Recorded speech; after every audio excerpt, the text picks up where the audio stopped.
अरे नमस्कार। जरा सोचिए, पौधे खाते कैसे हैं? आज हम ना पौधों की इसी सीक्रेट दुनिया में उतरने वाले हैं और पता लगाएंगे कि उन्हें अपना खाना, अपना पोषण मिलता कहाँ से है। यकीन मानिए, ये किसी जासूसी कहानी से कम नहीं है। देखिए, अक्सर हम यही सुनते आए हैं, है ना, कि पौधे तो भाई अपना खाना खुद ही बना लेते हैं। पर क्या ये पूरी सच्चाई है? क्या हर पौधा ऐसा ही करता है? चलिए आज इसी सवाल की तह तक चलते हैं। तो आज के हमारे इस सफर में हम क्या क्या देखने वाले हैं? सबसे पहले तो ये समझेंगे कि पौधों को पोषण चाहिए ही क्यों। फिर चलेंगे उनकी कमाल की किचन में जहां फोटोसिंथेसिस होता है। इसके बाद कहानी में ट्विस्ट आएगा। हम मिलेंगे पौधों की दुनिया के कुछ अनोखे किरदारों से। कुछ शिकारी हैं, कुछ चोर हैं, और आखिर में हम देखेंगे कि कैसे कुछ पौधे एक दूसरे से दोस्ती भी करते हैं। अच्छा, तो इससे पहले कि हम ये देखें कि पौधे खाते कैसे हैं, एक बुनियादी सवाल पर आते हैं। आखिर उन्हें या हमें या किसी भी जीव को खाने की जरूरत पड़ती ही क्यों है? सारा खेल असल में फ्यूल का है, ऊर्जा का है। इसको ना ऐसे समझिए, जैसे एक गाड़ी को चलने के लिए पेट्रोल डीजल चाहिए, ठीक वैसे ही हमारे शरीर को, हर जिंदा चीज को चलने, फिरने, बढ़ने के लिए एक फ्यूल चाहिए। और वो फ्यूल ही तो हमारा भोजन है। तो ये जो पोषण या न्यूट्रिशन शब्द है, इसका मतलब सिर्फ खाना खा लेना नहीं होता। ये एक पूरा प्रोसेस है। पहले खाने को अंदर लेना, और फिर उस खाने से मिली एनर्जी को शरीर की ग्रोथ, रिपेयर, मतलब हर काम के लिए इस्तेमाल करना। चलिए अब बात करते हैं पौधों के उस असली सुपर पावर की, वो तरीका जिससे ज्यादातर पौधे अपना खाना खुद बनाते हैं। और ये सच में कुदरत का एक बहुत बड़ा कमाल है। मोटे तौर पर दुनिया में पोषण पाने के दो ही तरीके हैं। एक तरफ हैं ऑटोट्रॉफ, यानी सेल्फ फीडर्स, जो अपना खाना खुद बनाते हैं, जैसे कि हमारे हरे भरे पौधे। और दूसरी तरफ हैं हेटेरोट्रॉफ, यानी अदर फीडर्स, जो दूसरों पर निर्भर रहते हैं, जैसे कि हम और आप और बाकी सारे जानवर। और पौधों की ये जो खाना बनाने की प्रक्रिया है, इसका नाम है फोटोसिंथेसिस। देखिए, नाम में ही इसका मतलब छिपा है। फोटो का मतलब होता है लाइट, यानी प्रकाश, और सिंथेसिस का मतलब है जोड़ना या बनाना।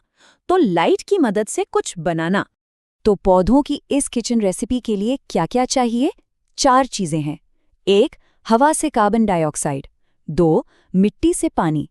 3, सूरज से रोशनी, जो कि एनर्जी का सोर्स है। और चौथा और सबसे जरूरी, क्लोरोफिल। पत्तियों में जो हरा रंग होता है ना, वो इसी की वजह से है। यही सूरज की एनर्जी को पकड़ता है। और देखिए, प्रोसेस कितना शानदार है। जड़ें पाइपलाइन की तरह पानी ऊपर पत्तियों तक भेजती हैं। पत्तियां अपने छोटे छोटे छेदों से, जिन्हें स्टोमेटा कहते हैं, हवा से कार्बन डाइऑक्साइड खींच लेती हैं। फिर क्लोरोफिल, जो सोलर पैनल की तरह है, सूरज की रोशनी को पकड़ता है और इस एनर्जी का इस्तेमाल करके पानी और कार्बन डाइऑक्साइड को मिलाकर खाना बना देता है। असल में पत्तियां ही पौधे की फूड फैक्ट्री है। सोचिए जरा, कितना कमाल का प्रोसेस है ये। सूरज की लाइट एनर्जी को केमिकल एनर्जी, यानी खाने में बदल दिया जाता है। ये खाना ग्लूकोज होता है, जिसे पौधा बाद के लिए स्टार्च के रूप में स्टोर कर लेता है। और इस पूरे प्रोसेस का एक बाई प्रोडक्ट भी है, ऑक्सीजन, जो हमारे लिए कितनी जरूरी है ये तो हम सब जानते ही हैं। पर रुकिए, कहानी यहाँ खत्म नहीं होती। क्या सारे पौधे ऐसे ही अपना खाना बनाते हैं?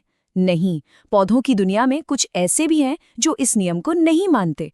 चलिए अब मिलते हैं कुछ ऐसे ही अनोखे पौधों से। ये वो पौधे हैं जो हेटेरोट्रॉफिक हैं, मतलब वो दूसरों से अपना पोषण लेते हैं। ज्यादातर ऐसा इसलिए होता है क्योंकि उनमें वो हरा जादू, वो क्लोरोफिल होता ही नहीं है। तो फिर सवाल उठता है, ये जिंदा कैसे रहते हैं? जवाब सीधा है, दूसरों पर निर्भर रहकर। तो आइए देखते हैं कि ये पौधे सर्वाइव करने के लिए क्या-क्या जुगाड़ करते हैं। इन्होंने जिंदा रहने के लिए कुछ ऐसी कमाल की रणनीतियां अपनाई हैं कि आप भी हैरान रह जाएंगे। इनमें शिकारी भी हैं, चोर भी हैं और रिसाइक्लर्स भी।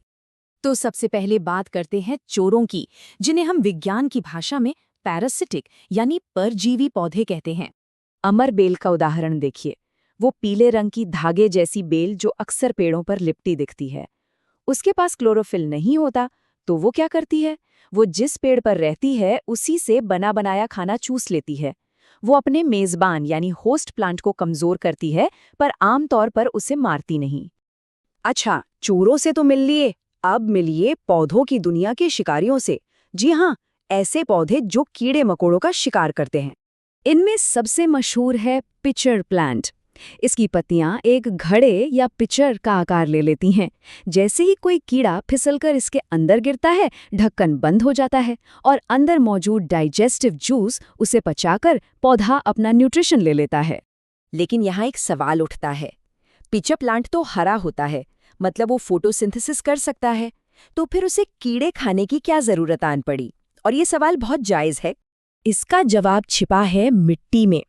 ये पौधे ऐसी मिट्टी में उगते हैं जहां नाइट्रोजन की बहुत कमी होती है, तो फोटोसिंथेसिस से उन्हें कार्बोहाइड्रेट तो मिल जाता है, पर नाइट्रोजन की कमी को पूरा करने के लिए उन्हें कीड़ों का शिकार करना पड़ता है। और अब हमारी तीसरी कैटेगरी, ये हैं कुदरत के रिसाइक्लर्स या कह लीजिए सफाई कर्मचारी। इन्हें हम सैप्रोट्रॉफ्स कहते हैं। ये मशरूम या ब्रेड पर लगने वाली फफूंद जैसे जीव होते हैं। ये सड़ी गली मरी हुई चीजों से अपना पोषण लेते हैं।